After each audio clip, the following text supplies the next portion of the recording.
Choosing yourself will cost you relationships, but it will never cost you the right ones. Have you ever caught yourself scrolling through social media, rolling your eyes at someone's post, or silently judging a stranger's choices?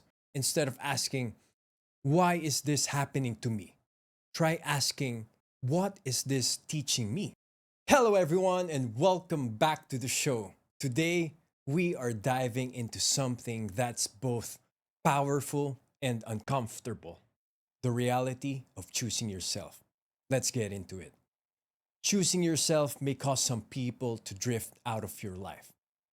The truth is, much of our lives are spent learning to prioritize others over ourselves.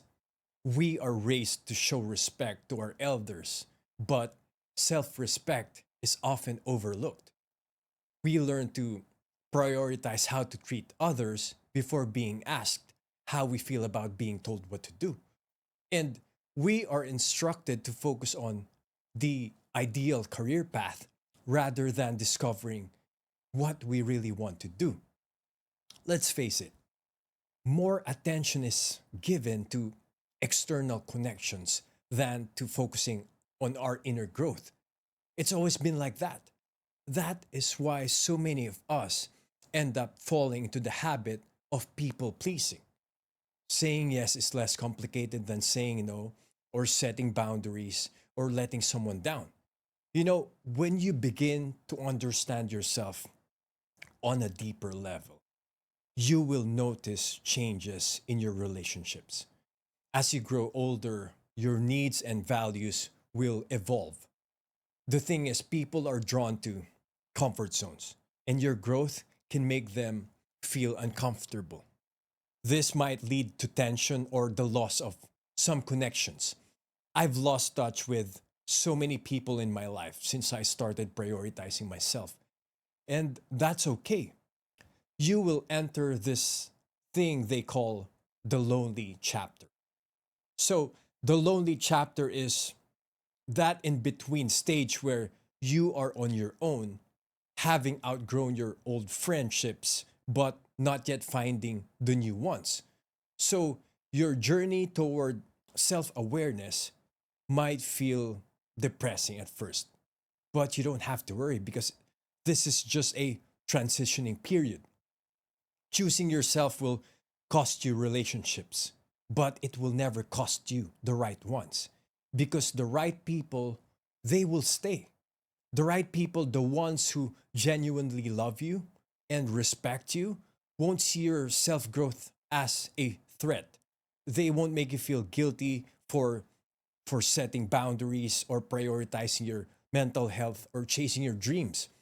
They may not always understand you right away, but they will listen. They will try to understand you and they will try to support you no matter what. On the other hand, those who will leave when you start choosing yourself were never meant to stay. Their presence in your life may have been tied to a version of you that no longer exists. Losing people can feel like a loss, but in reality, it's a filter. It reveals who is truly in your corner, who values you for who you are, not just for what you can give them. And as you move forward, you will realize something beautiful. You're not losing people. You're just making space for the ones who are meant to be part of your journey. The more you let go of the wrong people, the closer you get to the right ones. So don't be afraid to change yourself. Keep going, keep evolving, keep setting boundaries, keep making conscious choices, and standing firm in your truth. Growth is not always comfortable, but it's necessary. Okay, next one. This one is from Chetan Bagat. Be busy improving yourself that you have no time to criticize others. Have you ever caught yourself scrolling through social media, rolling your eyes at someone's post, or silently judging a stranger's choices? I think it's human nature to analyze and compare. Most of the time, when we criticize others, it has nothing to do with them and everything to do with us. Think about it. How often do we focus on what's wrong with others instead of working on what's wrong within us? We we tend to shift the focus outward because let's be honest, it's easier to judge others than to face our own struggles. Putting others down might make you feel superior for a moment. It might provide a temporary ego boost, a temporary escape from your own insecurities, but in the end it hurts not just them, but you as well. You might not realize it, but you are fueling your body with negative energy. Criticizing others is just a reflection of your own inner struggles, revealing the insecurities, fears, and doubts hidden inside of you. Focusing on your own growth is a game changer. It empowers you, fuels your progress, and most importantly, blocks out negative energy. When you prioritize self improvement, whether it's intellectually, physically, or mentally, you naturally become more confident. And confident people, they don't waste time putting others down. The more you engage in self improvement, the more positive energy you create. The more you focus on criticism, the more negativity you attract. Criticism, I think it happens to everybody, it happens to all of us. The key here is to be aware, to recognize it, and use that energy for something positive. So, how do we shift from criticism to growth? Set clear goals. A well defined vision keeps you focused on your own journey instead of being distracted by what others are doing. When you know where you are headed, you naturally mind your own business. Embrace a growth mindset. Remind yourself that everyone is a work in progress. No one is perfect, including you. So treat others with the same kindness and patience you'd hope for yourself. Because just like you, they're also learning and evolving. Practice gratitude. Start each day with appreciation for your life. When you focus on what's good, negativity fades. Gratitude shifts your focus from what's wrong to what's right, making you more appreciative and less judgmental. You can also commit to lifelong learnings. The more you invest in personal growth, the less space you'll have for criticism. Read, take courses, pursue fitness goals, refine your skills, fill your time with what elevates you. And lastly, surround yourself with growth minded people. This is so important. The company you keep shapes your mindset. So choose to be around those who focus on progress rather than gossip and negativity. When you commit to improving yourself, you inspire others to do the same. People are naturally attracted to those who are focused, motivated, and positive. When you choose growth over judgment, you set an example that encourages others to do the same.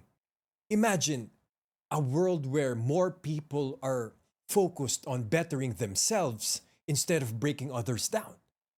That's an amazing world. That's a world of innovation, kindness, and progress.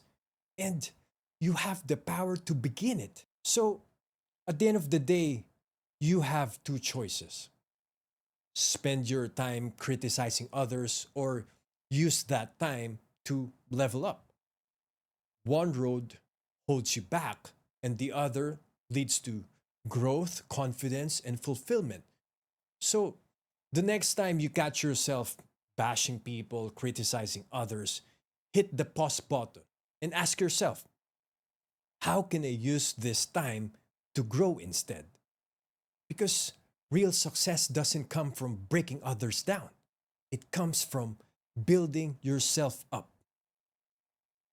Okay, next one. This one is from Chris Williamson. The lesson that Joe Rogan taught him when he went on his show. He calls it Rogan's value difficulty conflation. Just because something is hard to obtain doesn't mean it's valuable. Look at the car he's driving, look at the watch he's wearing, look at the girl he's with. That's unattainable to many people. So it seems like it's valuable. But then you attained it, and then you realized, oh, this isn't valuable. This is just difficult to get. And there's a difference. There's a big difference. What's valuable is something that fulfills you intellectually, emotionally, spiritually, and lovingly. Absolutely spot on. You know, many of us think that if something is hard to get, it must be valuable. We see someone driving an expensive car, wearing a luxury watch, or dating an attractive person. And we assume, wow, that must be amazing. But is it really?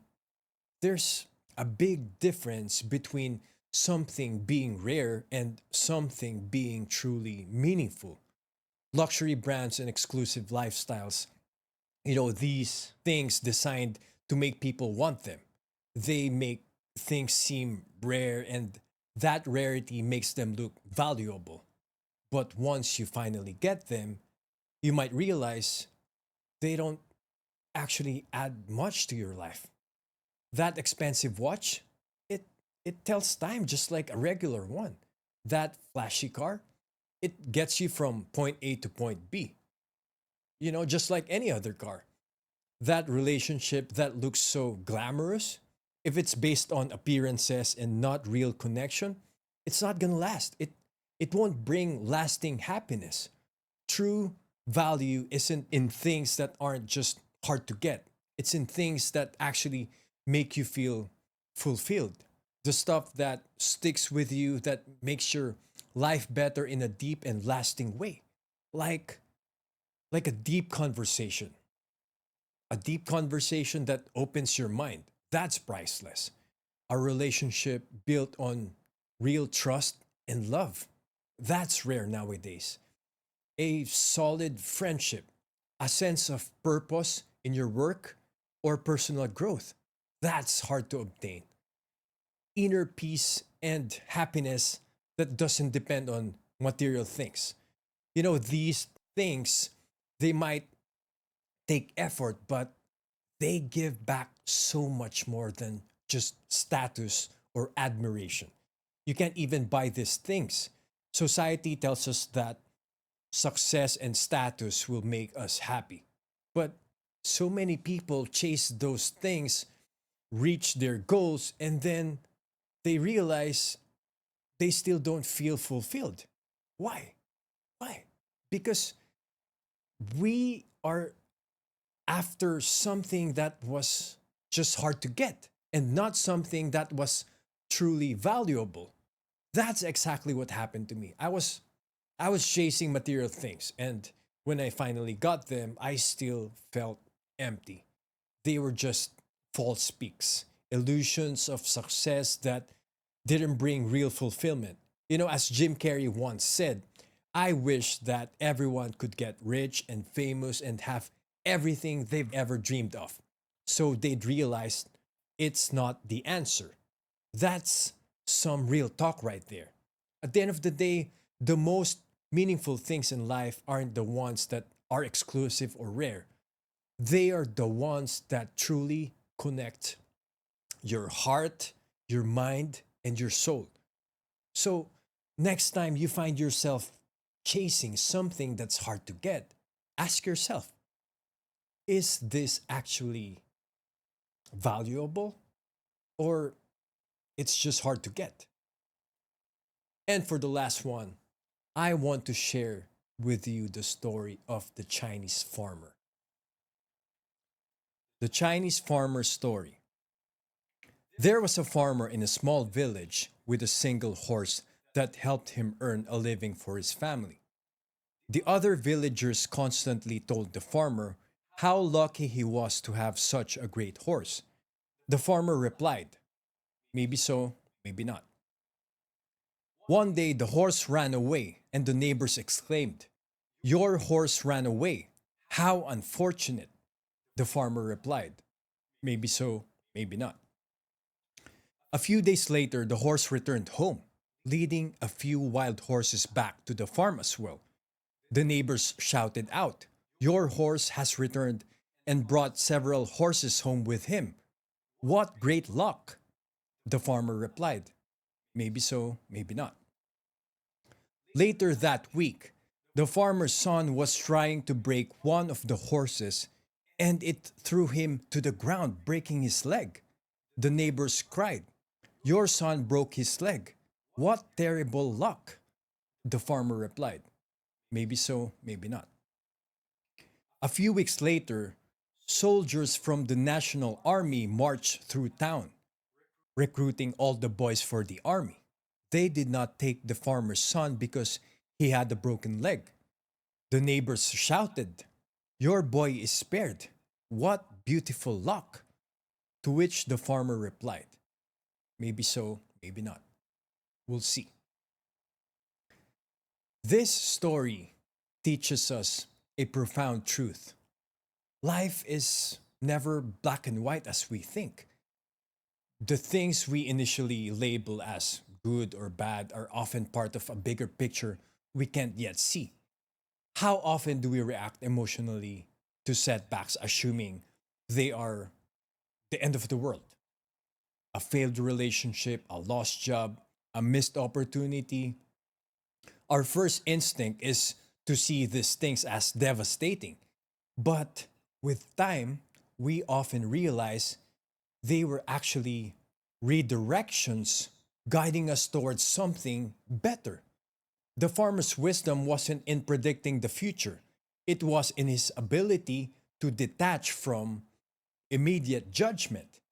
He, he understood that what seems like a loss today may turn out to be a blessing tomorrow. And what looks like fortune can come with its own hidden challenges. Nothing is fixed. Life is a flowing river, not a still pond. Life is in constant motion. The situation you're in today is not your final destination. As long as you keep on going, you will grow, you will adapt, and you will discover new things. As Sonia Ricotti once said, surrender to what is, let go of what was, have faith in what will be.